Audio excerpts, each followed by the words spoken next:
राधे श्यामा श्यामा श्यामा श्यामा। भारत एक प्राचीन सभ्यता है जहां भौतिक और तकनीकी विकास के साथ पौराणिक रीति रिवाज, त्योहार और उत्सव आज भी जीवित और जीवंत हैं। बड़े शहरों की चकाचौंध में आज अपनी जड़ें ढूंढता हुआ व्यक्ति हर तीज त्योहार पर अपने गांव, कस्बे का रुख करता है। भागदौड़ के जीवन में उत्सव का उल्लास से भरने वाला परिवर्तन, तरह तरह के विशेष व्यंजन और दिव्यता की पुनः स्थापना, सबका समावेश मिलता है धार्मिक नगर नगरियों में। उत्सवों के लिए प्रसिद्ध स्थानों में वृंदावन का स्थान अलग ही है। आज के आनंद की जय जय श्री राधे।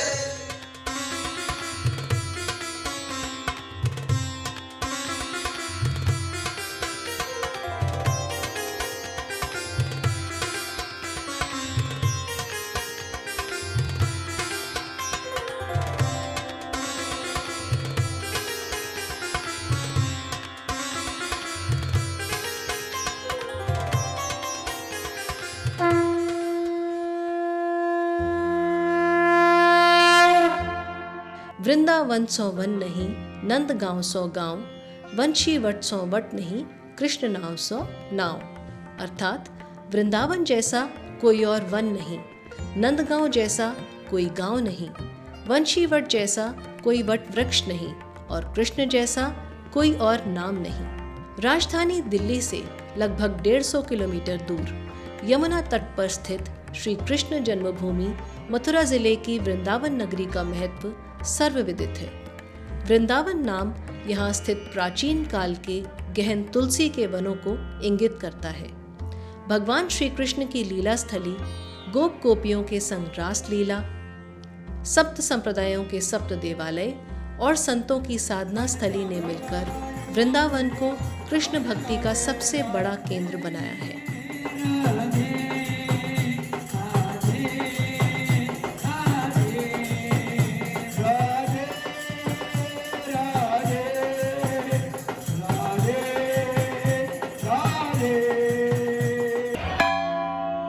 ये समय अधिक मास या पुरुषोत्तम मास का है जो 3 वर्ष में एक बार आता है। वृंदावन में भगवान विष्णु के सभी अवतारों की पूजा इस पावन महीने में की जाती है एवं वर्ष भर में होने वाले सभी उत्सव इस एक महीने में पुनः मनाए जाते हैं। इनमें सबसे विशेष है नरसिंह लीला। विशेष इसलिए क्योंकि श्री हरि विष्णु के इस रौद्र रूप की लीला की छटा वृंदावन में निराली ही है। लगभग 5500 मंदिरों वाली वृंदावन नगरी की संकरी गलियां, भक्तों की विशाल भीड़ और हर जगह कृष्ण भजन की धुन धरती पर स्वर्ग सी अनुभूति कराती है। हरे कृष्णा कृष्णा कृष्णा हरे हरे, हरे राम राम राम हरे हरे। यहाँ पर मिठाई, कपड़े और ठाकुर जी के विभिन्न धातुओं की मूर्तियां इत्यादि की सैकड़ों दुकानें हैं। बांके बिहारी मंदिर के बाहर दर्शन करने आए श्रद्धालुओं की अंतहीन कतारें और राधा कृष्ण की जयकार से गूंजता आकाश एक अविस्मरणीय अनुभव कराता है। राधे राधे संबोधन न केवल वृंदावन वासी एक दूसरे से मिलने पर करते हैं, बल्कि यहाँ चलने वाले ई रिक्शा चालक भी श्री राधे राधे कहकर ही राहगीरों से आगे जाने का रास्ता मांगते हैं। जगह जगह अनोखे वाद्य यंत्रों की धुन हो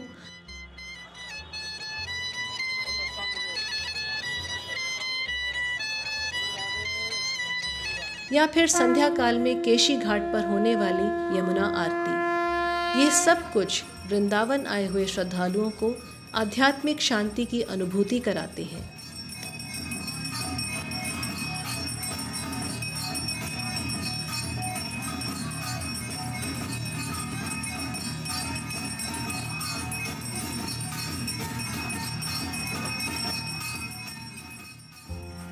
द्वापर युग की कुछ शताब्दियों के बाद एक लंबे समय तक वृंदावन क्षेत्र अज्ञात स्थिति में रहा।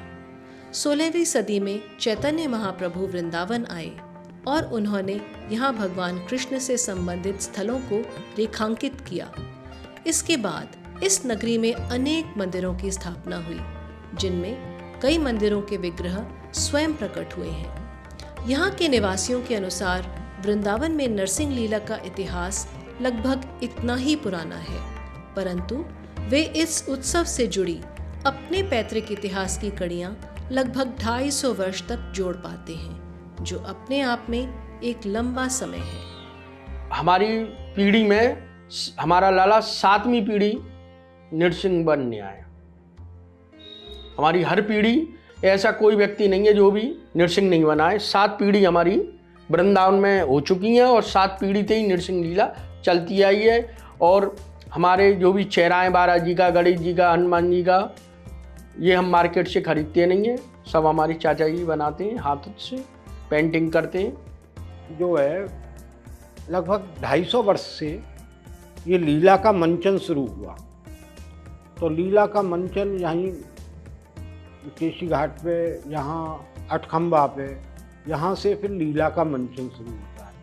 तो लीला के मंचन में क्या है कि बड़े बड़े मुखौटे नृसिंह जी के बनाए जाते थे। मतलब उसमें कागज है, ये है, खर वगैरह, ये सब मिला करके बड़ा सुंदर, मतलब उसको स्वरूप दे करके, और मुखौटे, उन मुखौटों को धारण करके बड़े बड़े चवर लगाते थे। चवर जो होते हैं ना, बाल होते हैं जो सफ़ेद, वो चवर धारण करके, और खूंटी की खड़ाम जो होती हैं, खड़ामों पे जो मंचन करते थे, जो मतलब नृत्य करते थे, वो खूंटी की खड़ामों पे नाचते थे। मतलब तो ये कम से कम 250 वर्ष पुराना है। वैसे तो नरसिंह लीला हर वर्ष वैशाख माह के शुक्ल पक्ष की चतुर्दशी को नरसिंह जयंती के रूप में मनाई जाती है, परंतु अधिक मास में आयोजित होने वाली नरसिंह लीला का महत्व काफ़ी अधिक है।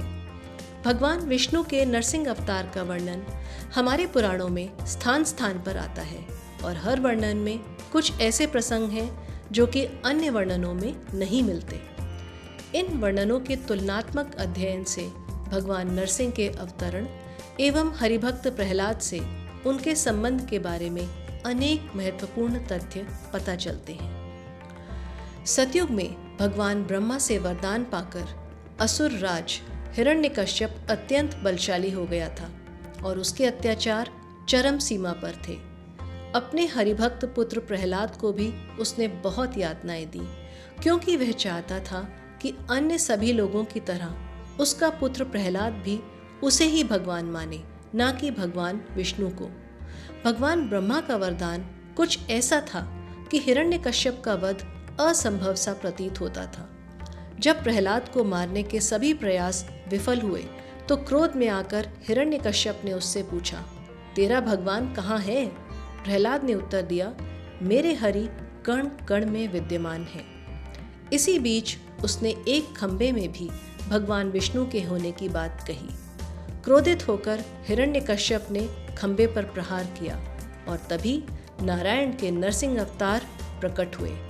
उनका हिरण्यकश्यप से युद्ध हुआ और अंत में भगवान नरसिंह ने उसे उसका वरदान याद दिलाया। भगवान नरसिंह ने उसे डेहरी पर अपनी गोद पर लेकर अपने नखों से उसका वध किया। ना वो नर थे, ना पशु, ना दिन था, न रात, न घर के अंदर थे, न बाहर, न अस्त्र से वध किया, न शस्त्र से, न आकाश में, न धरती पर, और समय 12 महीनों से इतर अधिक मास का था। तिथि थी चतुर्दशी। उस वर्ष अधिक मास वैशाख का था, इसलिए हर वर्ष वैशाख मास में और हर 3 वर्षों में अधिक मास में ये लीला आयोजित होती है। एक ऋषि हुआ करते थे, उनकी पत्नी थी रीति। उनके 2 बालक हुए और वो जो रीति थी वो राक्षस जाति से थी। एक तो हिरण्यकश्यप और एक हिरण्याक्ष। तो हिरण्याक्ष जो थे वो भी बहुत बड़ा राक्षस थे और बहुत खतरनाक थे, जैसा कि हिरण्यकश्यप थे। इतने खतरनाक थे कि इनको मारने के लिए स्वयं ठाकुर ने जन्म लिया और आना पड़ा उनको मजबूरीवश। तो जो हिरण्याक्ष था उसने इतनी तबाही मचाई थी कि वो पूरी पृथ्वी अपनी जगह से हिलने लगी थी। उसको मारने के लिए जो विष्णु जी ने अवतार लिया वो वाराह का अवतार था, और फिर वाराह अवतार में ही जाके फिर उस पृथ्वी को उन्होंने संभाला है। वो हिरण्याक्ष का वध करा और फिर पृथ्वी को संभाला।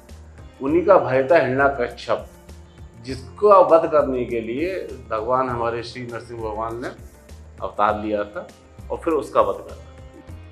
यह जो नृसिंह लीला है, वैसे तो नृसिंह चतुर्दशी वैशाख शुक्ला चतुर्दशी को स्वाति नक्षत्र में भगवान का जन्म हुआ है, सायंकाल प्रादुर्भाव हुआ है। लेकिन ये पुरुषोत्तम जो मास है, यह इसलिए भगवान ने स्पेशल पुरुषोत्तम मास क्या, उसको अधिक मास बोलते हैं, मलमास भी बोलते हैं। ये 13वां महीना होता है। जिस मास में संक्रांति नहीं होती है वो अधिक मास होता है। भगवान ने इस पुरुषोत्तम मास को हिरण्यकश्यपु के वध के लिए ही बनाया। लेकिन श्रीमद् भागवत में यही लिखा है कि जैसे मतलब भगवान का क्रोध, इतना क्रोध हो गया कि उनकी जटाएं जो हैं वो आसमान को छू रही थी। ये होता था कि ये प्रलय हो जाएगा, जीभ लपलपा रही थी उनकी, और एक बहुत ही मतलब नखों से ये हो रहा था ये प्रलय होने वाली है। उन्होंने ब्रह्मा जी ने और नारद जी ने कहा कि भैया प्रहलाद जी, आपके ही लिए ये भगवान का अवतार हुआ है, आप इनको शांत करेंगे। जब ये शांत होंगे तो प्रहलाद जी ने दंडवत किया, तो प्रहलाद जी को आशीर्वाद दिया है। और प्रहलाद जी से उन्होंने अपनी जिह्वा से उनको चाट रहे हैं, और चाटने के बाद में उनसे क्षमा प्रार्थना कर रहे हैं कि बेटा मुझको आने में देर हो गई, क्योंकि मुझको कई जगह जाना पड़ा। जहाँ जहाँ उसने कहा कि मैं यहाँ भी है, मैं हाँ मैं यहाँ भी, तो कई जगह मुझको आने, इसलिए मुझको देर हो गई है।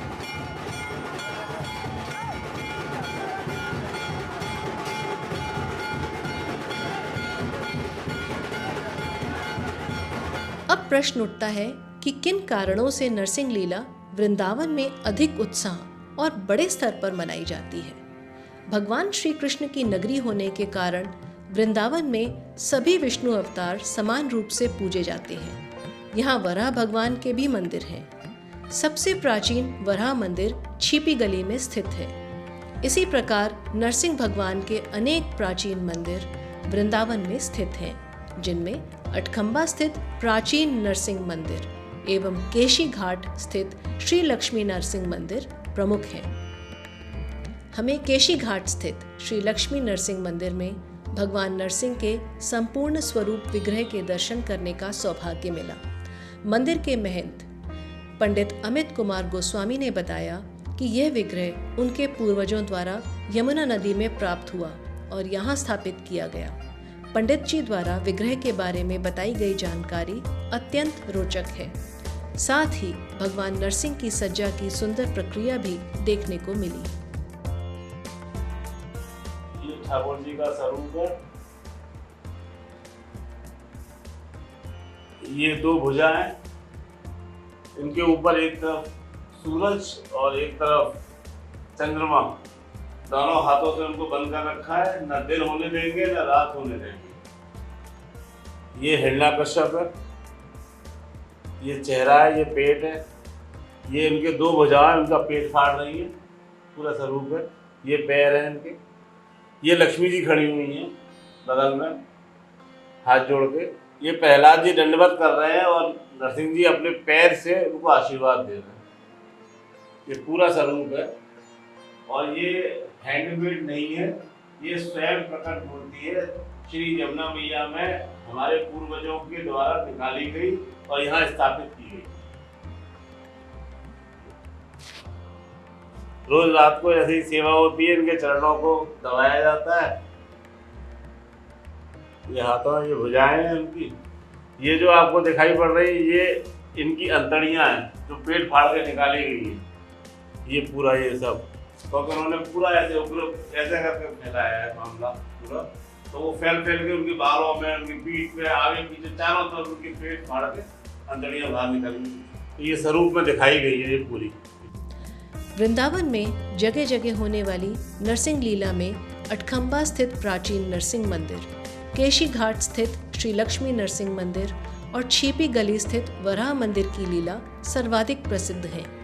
इसके अतिरिक्त प्रताप बाजार और गोपीनाथ बाजार की नरसिंह लीला भी उल्लेखनीय है। 3 वर्षों में एक बार अधिक मास में होने वाली नरसिंह लीला शुक्ल चतुर्दशी के दिन प्रारंभ होती है। इसकी तैयारी हफ्तों पहले ही प्रारंभ हो जाती है।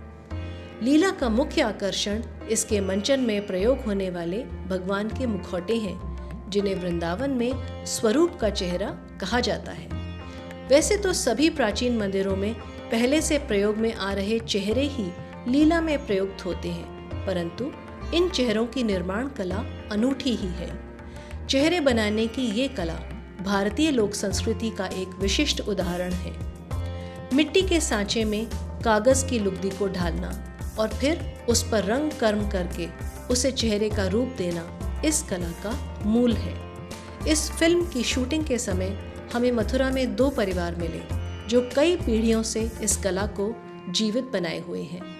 किस प्रकार ये चेहरे बनाए जाते हैं तथा किन विशेष बातों का इस कार्य में ध्यान रखा जाता है, ये हम इन कलाकारों से जान सकते हैं। जाके रामलीला के चेहरा बनते हैं, नरसिंह भगवान के बनते हैं, रावण के बनते हैं, और भी चेहरा आते हैं, काली, गणेश, इससे बनते हैं। इसको क्या है, जब आपकी नरसिंह लीला चालू होती है ना, उससे महीने पर पहले, कोई 1.5 महीने पहले आ जाता है, क्योंकि उन सबों को मालूम है कि ये काम कच्चा है, इसलिए वो महीने 1.5 महीने पहले ऑर्डर देते हैं। और बहुतों का क्या होता है कि ऐसे कि रिपेयरिंग कहीं गिर गया, टूट गया, कागज ही तो है, उसको फिर रिपेयरिंग भी करते हैं हम, तो इसलिए महीने 1.5 महीने पहले ही अपना ऑर्डर देने जाते हैं और फिर ले जाते हैं। मॉडल बनाने में कम से कम 3 दिन लग जाते हैं उसका तो ऐसा है कि जैसा आपने फ़ोटो दिया उसको फ़ोटो के हिसाब से बनेगा, वो वैसा नहीं बनाएंगे हम, वैसे बनाने में कोई फ़ायदा नहीं वाली, कमाई महज बेकार चली जाती, क्या फ़ायदा। और मॉडल बनाने के बाद में जब उस पर क्या है उसके डाई निकलती है, डाई निकलने के बाद में जब मिट्टी का बनता है चेहरा, उसके बाद में जब कागज लगता है उस पर। सबसे पहले क्या होता है, ये पहले मिट्टी का सांचा बनाया जाता है, उसके बाद इसकी फिर डाई बनाई जाती है, फिर उससे फिर मिट्टी का फिर सांचा बनाया जाता है, तब जाके उस पर कागज़ लगाया जाता है। और ये कागज़ एक बार नहीं, कम से कम 6-7 बार लगता है, जब जाके ये मोटा होता है। उसके बाद में उसको तोड़ दिया जाता है, और तोड़ने के बाद में फिर इसकी फिनिशिंग की जाती है। जब वो फिनिश हो जाएगा उसके बाद में रंग की प्रक्रिया चालू होती है, और रंग की प्रक्रिया चालू होने के बाद में तब कहीं जाके चेहरा तैयार होता है। लागत तो देखो आ जाती है, मतलब करीब लागत और मजदूरी लगा के तो बहुत ऊपर रहा है। अब इकट्ठे हम क्या करते हैं कि बनावत रहते हैं, तो वहाँ एवरेज आ जाता है। अगर एक चेहरा तैयार करेंगे तो वहाँ मतलब एवरेज नहीं आ पाएगा। एवरेज कितना आता है? एवरेज वैसे एक चेहरा बनवाओगे तो करीब 2,000 के करीब पड़ेगा। वो बिकतू तक कोई है, मतलब 25-26 रुपया चला जाता है। सभी चेहरों का एक ही दाम है, अलग अलग? नहीं, अलग अलग है। ऐसे काली के अलग हैं, नरसिंह भगवान के अलग हैं, और रावण के अलग हैं, सेने के अलग अलग हैं। कितना रहता है? जैसे काली माता का है, और काली माता को बड़ी को है, तो बड़ी काली माता तो जाते हैं, कोई 500 की जाते हैं, कोई 600 की जाते हैं, और बातें छोटी है तो और कम दाम में जाएगी। नरसिंह भगवान का? नरसिंह भगवान को करीब 3,000-3,200 को जाओ, कोई 5,000 को जाओ, और एक हमने बनवाओ ऐसा बड़ो तो ज़्यादा को है। वृंदावन की छिपी गली के निवासी श्री शुकदेव द्विवेदी वैसे तो संस्कृत महाविद्यालय के प्राध्यापक रहे हैं, परंतु पारिवारिक पृष्ठभूमि के चलते इनकी रुचि भगवान के स्वरूप के चेहरे बनाने में आई। यहाँ स्थित वराह मंदिर में सेवा कार्य भी वही करते हैं। वे लंबे समय से भगवान के चेहरे का निर्माण कार्य कर रहे हैं। वे अपने बनाए गए चेहरों की प्रदर्शनी भी लगाते हैं, परंतु इन चेहरों को बेचने का कार्य उन्होंने कभी नहीं किया। वे श्रद्धा भाव से ही चेहरे बनाने का कार्य करते हैं। शुकदेव जी ने इस कला के कुछ गूढ़ तथ्यों पर प्रकाश डाला और हमें चेहरे के निर्माण की कला क्रमबद्ध रूप से समझाई। पहले सांचा बनाया जाता है। सांचा क्यों बनाया जाता है कि उसका मुखड़ा उस हिसाब से आ जाए। दूसरी बात, उसमें नेत्र, आंख वगैरह सब सांचे में बनाए जाते पहले, जिससे कि हम रद्दी पर रखेंगे वो जगह उठा वगैरह सब आता रहेगा। वो रद्दी है तो वो डाई का काम करेगा। इसलिए रद्दी से क्यों बनाया जाता है? रद्दी से एक बात है, रद्दी ठंडी ठंडी होती है। जैसे पसीना आएगा अंदर, जब मतलब हमारा बैसाख मास में होता है, गर्मी खूब होती है, भरपूर गर्मी होती है, पसीना आता है, तो पैर धारण करेंगे तब तो दिक्कत होगी। और उसके बाद जब पसीना आएगा ढीला हुआ तो पसीना आएगा, और पसीना रद्दी उसको ठंडक देती है फिर अंदर से, फिर तो स्वरूप में ताकत आती, खूब नाश्ता हो जाता है, शुरू में हालत खराब हो जाएगी, उसको बर्दाश्त कर गया, इसलिए उसको रद्दी से बनाया जाता है। रद्दी ठंडक के लिए कुछ मुल्तानी मिट्टी का यूज करते हैं। और जो बसी गर्मी होती है, घमोरी हो जाती है, लोग मट्टी लगा देते, खुजली बसती तो लगा ठंडक, ठंडक का दूसरा मुल्तानी मिट्टी भी। और मजबूती के लिए टूट ना जाए तो उसके लिए कुछ मसाला मिश्रण करते हैं, तब ये प्रोसीजर तैयार किया जाता है। पहले उसको सांचे को सुखाया जाता है, उस पर लेप किया जाता है, उसको सुखाया जाता है, फिर उसको निकाला जाता है। ये लुगदी कागज होते हैं, ये अखबारी कागज,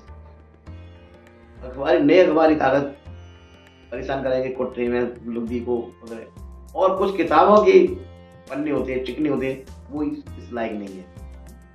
पुरानी गलती जितनी गली हुई पन्ने होते हैं, जैसे कि 20-20 साल की बहुत सी कॉपियाँ पड़ी हुई हैं, वो है किताबें जो टूट जाती है, जर्जर हो जाती है, उसको जलाओ, जल्दी कुट के महीन हो जाए, कलर करो अपना, तो फिर प्राण प्रतिष्ठा करो, जो भी करना चाहे अपने भाव से पूजन कराओ अपना। ये प्रोसीजर बनाना। रंगों का चेहरे के निर्माण में विशेष महत्व है, क्योंकि प्रत्येक रंग भगवान के एक विशिष्ट रूप को परिलक्षित करता है। भगवान वराह के स्वरूप का चेहरा श्वेत, हरिताभ और नील वर्ण का होता है। भगवान नरसिंह का चेहरा सुनहरा और रौद्र रूप वाला होता है। भगवान हनुमान के स्वरूप का चेहरा सिंदूरी रंग का होता है। इन सभी रंगों का एक विशेष महत्व होता है। आदमी की सोच है, परंपरा बताते हैं, सिंह का मुखौटा यहाँ तक था, तो यहाँ तो सिंह जैसा रंग आएगा। इससे ऊपर नारायण थे, कि नर और सिंह, सिंह भी और नर भी, तो नारायण थे, तो लिहाजा इससे ऊपर मेघ मतलब श्याम वर्ण, और श्याम वर्ण और नृसिंह के वर्ण को मिक्सिंग करके तब नृसिंह का रूप आता है। जब हिरण्याक्ष पृथ्वी को ले गया, हिरण्याक्ष राक्षस पृथ्वी को ले गया, रसातल में रख दी, पाताल में। ब्रह्मा जी बड़े परेशान ले गए, जी तो ले गया पृथ्वी, सृष्टि कैसे हो? ब्रह्मा जी परेशान हुए बहुत। तो उन्होंने क्या कि भगवान विष्णु जी की नाभि से, कमल नाल से निकल कर फिर कमल का वहाँ ब्रह्मा जी बैठे थे, तो उन्हें कई बार 7 बार कितनी बार चक्कर लगा, ऊपर नीचे लगा, सोच पड़ गया अब तो सृष्टि होगी कैसे, राक्षस ले गया। फिर प्रभु एकदम, अब वो ठंड लग गई, जाते ना भी तो ठंड लगी, ठंड के कारण उनको छींक आई, सर्दी लग जाती है बच्चे में, छींक में से नाक का से वो सुअर का छोटा सा निकला बच्चा। तो जब प्रकट हुए, जब कोई बालक होता है तो लालिमा होती है, लालिमा होती है। अब वो प्रकट हुए तो श्वेत रूप में थे, जिसको कहते हैं श्वेत वाराह, श्वेत मतलब सफेद वाराह। और उसके बाद में वो पृथ्वी पर आगमन हुआ उनका, क्यों नारायण अवतार था वो भी, तो नील वर्ण हो गए।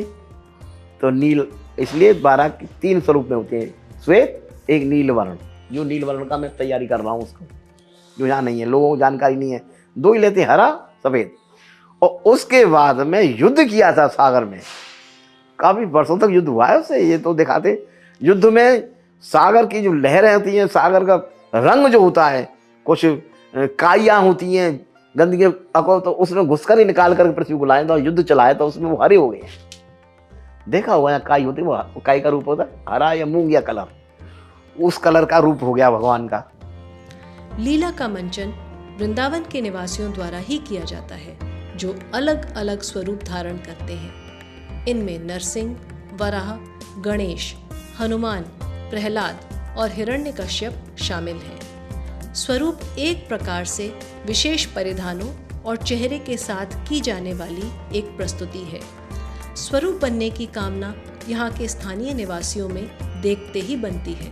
जब लीला के हफ्तों पहले वे इस दिन के लिए बहुत उत्साहित रहते हैं। हमने कुछ लोगों से बात की जो स्वरूप बनकर लीला में भाग लेते हैं। इनकी बातों से स्पष्ट हो जाता है कि ये लीला भावनात्मक रूप से इनके लिए कितनी महत्वपूर्ण है। तो ये हमारे पिताजी बताते थे, कुछ कुछ हमने फोन्स में भी देखा, कुछ हमारे भैया वगैरह भी बताते थे, तो हमने सोचा कि हम भी देखते हैं। एक बार जब फर्स्ट टाइम बना तो मुझे घबराहट हुई, महसूस हुई घबराहट, तो मैंने उतार दिया चेहरा फर्स्ट टाइम में, मतलब मैंने स्वरूप धारण नहीं किया। फिर सेकंड टाइम बना तो ऐसी प्रभु की इच्छा हुई कि फिर अब जब से बनता हुआ आ रहा हूँ कोई टेंशन नहीं होती, कुछ भी नहीं होती, ना थकान ना कुछ भी नहीं।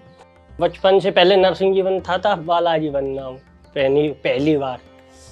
ये करीबन 20-22 साल से है मुझको शौक, करीबन नहीं तो 8-10 दफ़े बन चुका हूँ मैं।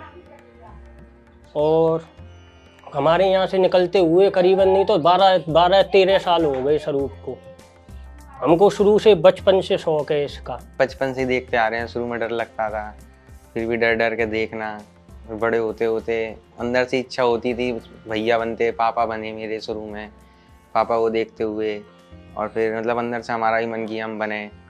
तो इससे पहले वर्ष में हम 12 भगवान बना मैं पहले, डर लगा, मतलब स्वरूप तो ये होता है, डर सा लगता है, फिर वो बनता है, पूरा कसता है वो पूरा स्वरूप, घुटन होती है सांस, मतलब सांस में शुरू में डर सा ही लगता है, एकदम गला पानी, खा कुछ सकती नहीं है, सिर्फ पानी पे ही रहना पड़ता है। और 5-6 घंटे 8 घंटे तक जितना भी हो जाए, भगवान का आरतियाँ होती हैं, सबको दर्शन देने होते हैं, हाँ पूरा उनका स्वरूप प्रकट करना होता है, उनका नृत्य करना पड़ता है। शाम को दिखा कि मई अप्रैल लगी, हमें फिर मई दिखती है कि कब आए नरसिंह जयंती। अब तो अधिक मास पड़ गया, मई वाली हो गई, अब मई से हम जुलाई का इंतजार कर रहे थे, अब परसों का भी इंतजार नहीं हो रहा, ये एक दिन भी ऐसा लग रहा है साल भर के बराबर। 13 साल का था तब मैं मकरध्वज बना था। अब जब मैं 14 साल का हुआ तब मैं महाराज ही बना। उसमें बहुत ज़्यादा रिस्क लेना पड़ता है, मतलब उसमें आपका जो चेहरा होता है वो बहुत ज़्यादा भारी होता है, और वो लंबा होने के कारण उसमें आपके यहाँ पे बहुत लगती है। आज तो बस इतना सोच रहे हैं कि कल कब तक आएगी और कब बनूंगा। लीला का दिन बड़ा विशेष होता है। सब और रौनक, तैयारी का उत्साह, स्वरूप बनने वालों और उन्हें सजाने वालों की तन्मयता, सब भावों से ओत-प्रोत रहता है। सुबह से ही मंदिर और इनके आसपास की गलियां सजने लगती हैं और संगीत वाद्यों की सुर लहरी और तालों से वृंदावन में एक नव शक्ति संचार होने लगता है।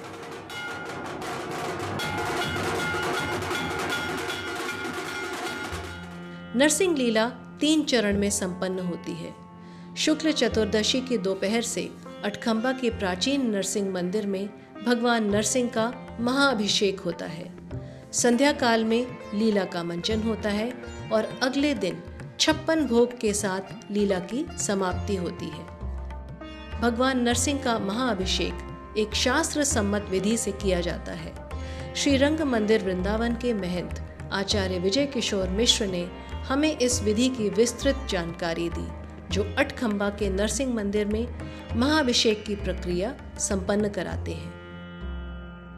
तो ये नृसिंह चतुर्दशी हमारे यहाँ प्रतिवर्ष मनाई जाती है। पुरुषोत्तम मास में सभी उत्सव, जो साल के जितने उत्सव होते हैं, सबको मनाया जाता है। उसी श्रृंखला में उस उत्सव को मनाया जाता है, क्योंकि इसी पुरुषोत्तम मास में भगवान का प्रादुर्भाव हुआ था, तो इसलिए उसको एकादश रूप से मनाया जाए। यहाँ भगवान का प्रातः सही पुष्प मंगला वगैरह की तैयारी होती है। उसके पश्चात में पंचांग पूजन होता है, कलश स्थापन होता है। कलश स्थापन होने के बाद में उसको पंचांग पूजन बोलते हैं। पुण्यावचन होता है। पुण्यावचन होने के बाद में 16 मात्र का नवग्रह, ब्रह्मादि पंचोंकार, 10 दिक्पाल, भगवान शंकर पार्वती जी का पूजन होने के बाद में अपने इष्ट देव राधा कृष्ण जी का पूजन होने के बाद पर नर हरि का आह्वान किया जाता है। आवाहन होने के बाद पश्चात में पाद्य अर्घ आशपनी मधुपर्क पंचामृत से स्नान किया जाता है, दूध दही शहद घृत मधु। उसके बाद में पुष्पोदकेना श्रीफलोदकेना नारियल के जल से, सुगंधोदकेना गुलाब जल इत्र वगैरह से, गंधोदकेना गंध से, इन सब से स्नान कराने के पश्चात में उनका अंगर पोंछन किया जाता है। भगवान को आभूषण अलंकार वगैरह पहना करके उनका गंध अक्षत पुष्प धूप दीप तुलसी से अर्चना होती है और उसके पश्चात में भगवान का प्रसाद लगता है। प्रसाद लगने के बाद में महाआरती होती है। ढोल नगाड़ों और विजय घंट के बीच भगवान नरसिंह के भव्य महाभिषेक का आयोजन होता है। स्थानीय लोग बड़ी संख्या में इसमें भाग लेते हैं। इसके बाद लीला के मंचन की तैयारी प्रारंभ हो जाती है। निर्धारित चौक पर मंच सजाया जाता है और इसी मंच पर लीला होती है। हालांकि कुछ स्थानों पर लीला का मंचन अगले दिन आयोजित होता है। लीला के पहले स्वरूप बनने वाले कलाकारों को तैयार किया जाता है। सबसे पहले रुई लगी हुई बंडी पहनाई जाती है, जो लीला के समय पसीने से गीली होने पर कलाकार को ठंडक देती है। इसके ऊपर परिधान पहनाया जाता है। पैरों में घुंघरू बांधे जाते हैं। नृत्य करने के समय घुंघरू विजय घंट की ताल पर बजते हैं। चेहरे का आकार कलाकार के सिर से काफ़ी बड़ा होता है, इसलिए चेहरे को ठीक तरह से लगाने के लिए सिर पर पहले कपड़ा लपेटा जाता है और रुई भरी जाती है। अंत में चेहरे को कलाकार की गर्दन में आधार के साथ बांध दिया जाता है। फिर कलाकार से पूछा जाता है कि उसे कहीं कोई पीड़ा तो नहीं हो रही या फिर असहज तो नहीं लग रहा। असहजता की स्थिति में चेहरे को निकालकर फिर से पहनाया जाता है। नियम यह है कि एक बार चेहरा लग जाने के बाद इसे लीला पूरी होने तक निकालना मना होता है। जैसे सबसे पहले वेलवेट की पोशाक होती है। पोशाक के भी अंदर एक रुई की बगलबंदी होती है। जैसे हम लोग शर्ट पहनते सर्दियों में स्वेटर पहनते हैं ना, ऐसी एक रुई की वो होती है, उसको पहनते हैं रुई की। उसके बाद पोशाक आती है। पोशाक के बाद में फिर चेहरे पे चलता है। चेहरे पे पाग, उसको पाग बोलते हैं, पाग बनती है। फिर उसमें बीच बीच में रुई आती है, ठीक है। फिर उसके बाद एक ढांटा बनता है, जैसे अपनी टॉवल होती है ना, टॉवल में रुई लपेट के फिर वो टॉवल ऐसे जाती है। उसके बाद फिर चेहरा लगा के देखा जाता है। चेहरे में अगर कोई कमी हो तो फिर रुई बढ़ाई जाती है, जिससे चेहरा सपोर्ट रहे, हिले नहीं। उसके बाद में फिर जब चेहरा फिट हो जाता है, फिर उसके पीछे से रुई घुसेड़ी जाती है। फिर उसको रस्सियों से बांधा जाता है। फिर उसमें चमर भी लगती हैं। और जब फिर 5 मिनट के बाद उसको वहाँ स्वरूप को खड़े करके देख के पूछा जाता है कि हाँ भाई अब सब कुछ फिट है, तब फिर लीला के लिए यहाँ से बनगंडी तराई के लिए जाते। शुरू में स्टार्टिंग में थोड़ी दिक्कत होती है, सांस वगैरह घुटती है, डर लगता है कि कर पाएंगे नहीं कर पाएंगे। अब 1 से 1 घंटे बाद 1.5 घंटे बाद उसको कोई चेहरे में मतलब स्वरूप के अंदर चुभन हुई बनाए जाते हैं। उसी प्रकार से गांठ लगती है, उनमें चमर लगाई जाती हैं। स्टील की रॉड होती है वो पीछे लगाई जाती है। उसका चुभना मतलब बाई चांस कोई मिस्टेक रह गई वो तो पूरा कस जाता है। उसके बाद कुछ भी नहीं हो सकता। चेहरा कसते टाइम अगर आपने अपनी गलती बता दी तो आप सही हो। उसके बाद तो फिर खोलना पड़ता है। खोलने का मतलब क्या है, फिर 1 घंटे पहन कर खोल दिया, उससे कोई फ़ायदा है नहीं। बहुत सी उम्मीद लगा के बैठे हैं। प्राचीन लीला है कि 12 जी वाले आ रहे होंगे, दर्शन देंगे। अब पता पड़ी हम घर से निकले, दिक्कत होने लगी, सांस घुटने लगी। कोई होता है नहीं चला जा रहा, गर्मी नहीं झेली जा रही, कोई पे पसीना टपकता है, पहुंच सकते नहीं, मैं पहुंच पा रहा हूँ, आंखों में घुसता है पसीना, नमक का वही होता है, जलन होती है आंखों में, वही सब चीज़ है। इस चेहरे के साथ कलाकार विजय घंट की धुन पर नृत्य करते हैं। ये एक विशेष प्रकार का घंट है। भगवान की स्तुति के लिए 2 प्रकार के घंट प्रयुक्त होते हैं, गरुड़ घंट और विजय घंट। गरुड़ घंट सामान्यतः भगवान की नियमित आरती में प्रयुक्त होता है। इसके ऊपर गरुड़ देव की आकृति बनी होती है। विजय घंट विशेष परिस्थितियों में ही बजाया जाता है। यह युद्ध में विजय का सूचक है, इसलिए रावण पर विजय के बाद श्री राम के अयोध्या आगमन पर विजय घंट बजाया गया था। इसी प्रकार लीला के समय भगवान नरसिंह के द्वारा हिरण्यकश्यप वध के समय भी यही घंट बजाया जाता है। इसमें एक विशेष ताल पर घंट बजाया जाता है और इसी ताल पर स्वरूप बने व्यक्ति नृत्य करते हैं।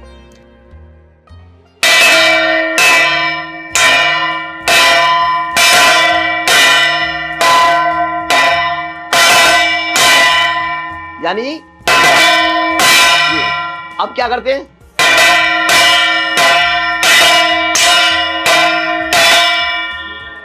उसमें से अंतर है ना। तो ये विजय घंट की धुन का अंतर है। विजय घंट और गरुड़ घंट भगवान मंदिरों में आज भी विजय घंट और गरुड़ घंट दोनों है। आप नासर द्वारे चले जाइए, बिहारी जी चले जाइए, और आप जितने भी मंदिर हैं उस मंदिर में दोनों मिलेंगे। आपको गरुड़ घंट मिलेंगे और विजय घंट मिलेंगे। गरुड़ घंट कब होता है, जिसमें घंटारी होती है, उस बड़ी उसमें क्या गरुड़ बना होता है, उसको चलाते हैं, पुजारी आरती करता है, इस तरह से करता है, वो होता है गरुड़ घंट। उसमें माला पहना करके तब भगवान प्रसन्न होते हैं, वो गरुड़ घंट। विजय घंट का मतलब ये है, ये जो है जब प्रभु राम जीत के आए थे लंका को, अयोध्या, जब नारियों ने, ब्रज नारियों ने, नगर वासियों ने, अयोध्या वासियों ने ये बजाया। विजय घंट जो है ये भी एक तरह के मतलब देव में आते हैं। तो जब ये बजते हैं तो भगवान नृत्य करते हैं। अच्छा, लोग कहते हैं भगवान ने क्रोध आया था, जो ये तो जब तक था जब हिरण्याक्ष का वध हुआ, उसके बाद स्तुति करी देवताओं ने, प्रहलाद जी ने स्तुति की, तब भगवान प्रसन्न हुए, और प्रसन्न हुए तब नृत्य किया उन्होंने, तब वो नाचते आए हैं। जब वो नाचते हैं तो विजय घंट खुश होकर विजय घंट बजाए। अब नाचने के बाद ये खुश हुआ, फिर उनकी आरती होने लगी, तो ये बड़ी तेजी से चला। इस तरह से जब आरती होती है बदल गया, पहले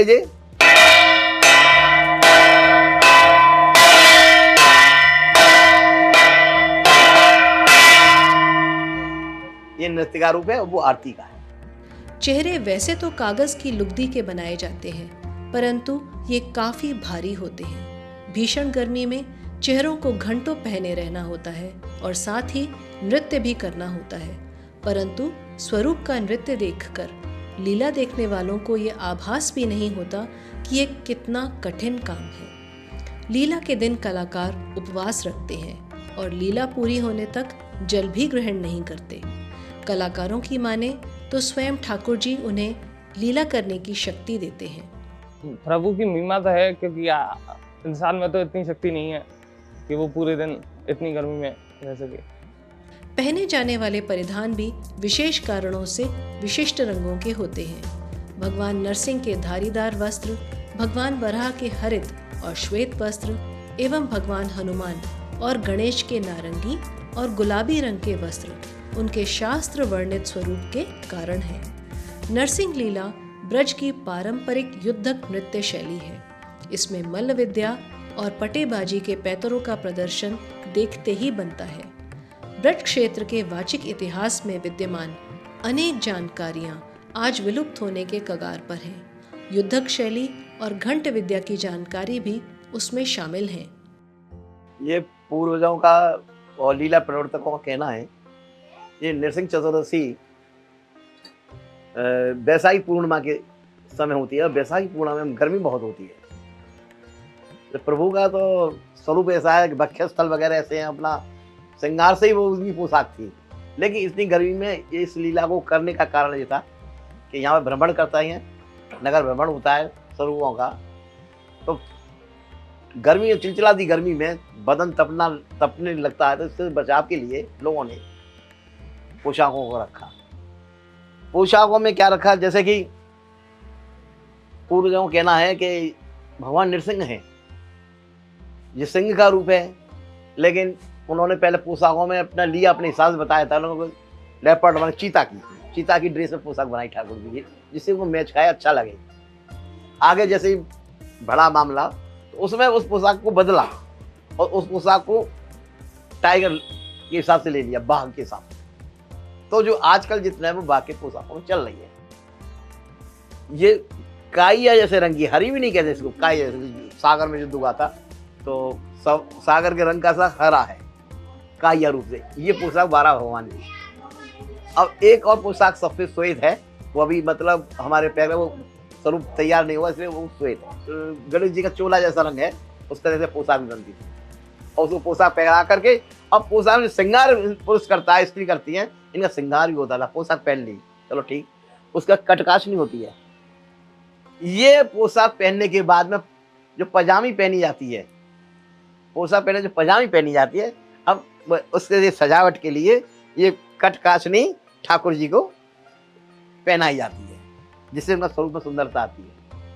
और उसके बाद में पट्टियां और फिर उनका श्रृंगार किया जाता है तब ये। और फिर पैरों में, अब जैसे बताया विजयघंट में जो ताल चलती है, चिचेरी की छम छम छम जय नृसिंह देवी, इसी तरह से वो घुंघरू बजते हैं। कभी ऐसा होता है, हमारे यहाँ पहले पूर्वजों में ट्रायल कराया जाता था। जब ट्रायल होती थी उसमें क्या कहे, बुजुर्ग लोग बैठते थे, इस तरह बजाते थे।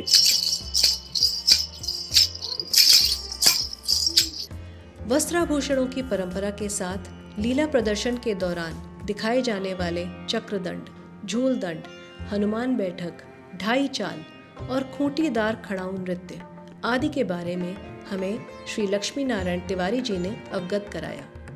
उनके अनुसार ये सभी अपने आप में विशिष्ट हैं। उनका यह भी कहना है कि वृंदावन और मथुरा में पीढ़ी दर पीढ़ी इस परंपरा के संरक्षक, जिनमें स्वरूप धारण करने वाले, उन्हें वस्त्र आभूषण से सजाने वाले और चेहरे बनाने वाले कलाकार आदि इस आधुनिक युग में भी नरसिंह लीला की परंपरा और उससे जुड़े ज्ञान को आगे बढ़ा रहे हैं। लीला का क्रम पूर्व निर्धारित होता है, जो यहाँ के निवासियों को भली भांति ज्ञात है। संध्या होते ही मंच के पास काफी भीड़ लग जाती है और लीला की प्रतीक्षा में लोग उतावले दिखाई देते हैं। सबसे पहले भगवान गणेश और भगवान वराह लीला करते हुए नृत्य करते हैं और फिर नगर भर में भ्रमण करते हैं। इस क्रम में वो बनखंडी महादेव मंदिर, वराह मंदिर, बांके बिहारी मंदिर इत्यादि मंदिरों में भी जाते हैं। इसके बाद हिरण्यकश्यप का स्वरूप धारण किए हुए कलाकार अपनी गदा या तलवार के साथ भ्रमण करता है और अपनी शक्ति का प्रदर्शन करता है। आसपास खड़े लोगों को अपनी प्रजा मानकर उनको डराता भी है। लोग उससे डरते भी हैं और उसका उपहास भी करते हैं। मंच पर एक खंभ तैयार किया जाता है जिसमें भगवान नरसिंह के स्वरूप को छिपा दिया जाता है। जैसे ही हिरण्यकश्यप का स्वरूप अहंकार में इस खंभ पर प्रहार करता है, नरसिंह स्वरूप अवतरित होते हैं और गलियां नरसिंह भगवान की जयकार से गूंज उठती हैं। इसके बाद भगवान नरसिंह नृत्य करते हुए अपना शक्ति प्रदर्शन करते हैं और नगर भ्रमण भी करते हैं। अंत में हिरण्यकश्यप को अपनी गोद में लेकर वो उसका वध करते हैं और हिरण्यकश्यप के स्वरूप के पेट के ऊपर रखे गए जनेऊ को निकालकर अपने सिर के ऊपर ले जाते हैं। यह इस बात का सूचक है कि भगवान नरसिंह ने उस असुर का वध करके उसकी आंतों को अपने सिर पर धारण किया था। इसके बाद भगवान नरसिंह वराह और गणेश स्वरूप के साथ नृत्य करते हैं और नगर भर में भ्रमण करके लोगों को आशीर्वाद देते हैं। वृंदावन में यह प्रथा है कि लीला के बाद नरसिंह स्वरूप को यहाँ के निवासी अपने घर और दुकानों में आमंत्रित करते हैं, उनकी आरती उतारते हैं और उनसे आशीर्वाद लेते हैं। ये पूरी लीला एक अलग उत्साह और एक अलग ऊर्जा का संचार करती है। पूरा वृंदावन एक अलग ही स्तर पर जीवंत हो उठता है।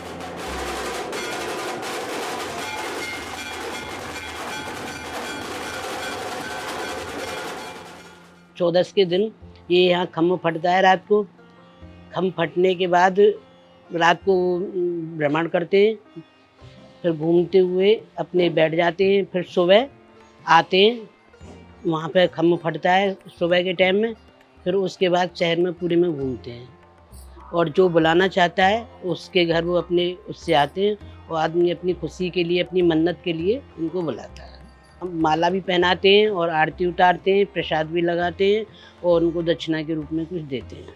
अगले दिन संध्या काल में लीला के अंतिम चरण अर्थात 56 भोग का आयोजन होता है, जिसमें नगर वासियों के साथ साथ वृंदावन आए तीर्थयात्री भी प्रसाद पाने आते हैं।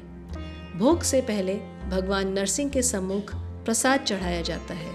इसके बाद प्रसाद वितरण या भोग की प्रक्रिया आरंभ होती है। इस भोग की विशेष बात यह है कि यहाँ प्रसाद पाने की न कोई सीमा है और न ही प्रसाद लेने वाले व्यक्ति या समूह विशेष का कोई भेद है। प्रसाद में विभिन्न प्रकार के व्यंजन होते हैं जो भगवान नरसिंह के आशीर्वाद के रूप में ग्रहण किए जाते हैं। इतने धूमधाम से मनाई जाने वाली इस नरसिंह लीला के बारे में देश के अन्य भागों के निवासी अवगत नहीं है। चेहरा बनाने वाले कलाकारों की संख्या भी अब इकाई के आंकड़े पर आ चुकी है। इन कारीगरों की आने वाली पीढ़ियां भी अब इस कला से मुंह मोड़ रही हैं। इस कला को जीवित रखने और इसके प्रसार के लिए एक बृहद सामाजिक संरक्षण की आवश्यकता है। अब देखो, अब तो मतलब पहले आमदनी वही डिमांड जिनी बातें तो बहुत कम है गई, अगर और कमी होती है तो फिर बंद ही हो। नहीं, इसमें चक्कर क्या है कि हम जो जितनी मेहनत करते हैं इस कार्य में, चेहरे बनाने में, उसके हिसाब से आज के अनुसार पैसा नहीं मिल पाता है। वो इसलिए नहीं मिल पाता है, एक चेहरा तैयार करने के लिए कम से कम 15 दिन चाहिए होते हैं, और 15 दिन की अगर आज के अनुसार मजदूरी लगाओ तो 4500 रुपये होते हैं 300 रुपये के हिसाब से। और इसमें हम एक नहीं 3-3, 4-4 जने लगे रहते हैं, इसको ये करना है, इसको ये करना है, इसको ये करना है। उसके बाद में पैसा कम मिलता है, मेहनत ज़्यादा है। तो इसीलिए हम क्या, हमारे बच्चे भी इसको करने के लिए तैयार नहीं हैं। जब तक हैं चला रहे हैं, हमारे बात तो शायद कोई चलाएगा भी नहीं चलाएंगे। वो पढ़ रहे हैं, एक एनजीओ में सर्विस कर रहा है, एक एमकॉम कर रहा है, और किसी को इंटरेस्ट नहीं है मिट्टी का काम करने में। सब लोग हिचकते हैं, परंतु ये कला है और कला को जागृत करना चाहिए। परंतु बच्चे को इंटरेस्ट नहीं, क्योंकि पैसा इतना मिलता नहीं है, तो इसलिए क्यों इंटरेस्ट करेगा। सिर्फ नौकरी करेगा वो अच्छा कमाएगा। काम करना नहीं चाहता इसके लिए, कोई मार्जिन नहीं है इसमें कुछ भी। लोगों को दिखता है काम बहुत हो रहा है, काम तो बहुत होता है, ये बात नहीं होता, काम काफ़ी होता है, लेकिन मार्जिन कुछ नहीं मिलता इसमें। ऐसे काम करने का फायदा क्या, इतना मजदूरी कर ले वो अच्छा। साथ ही इस लीला के ऐतिहासिक महत्व एवं इसके दर्शन से मिलने वाली अलौकिक अनुभूति को जन जन तक पहुंचाना आवश्यक है, ताकि भारत की सांस्कृतिक विरासत और सनातन संस्कृति के जीवंत पहलू अनंत काल तक अक्षुण्ण बने रहें।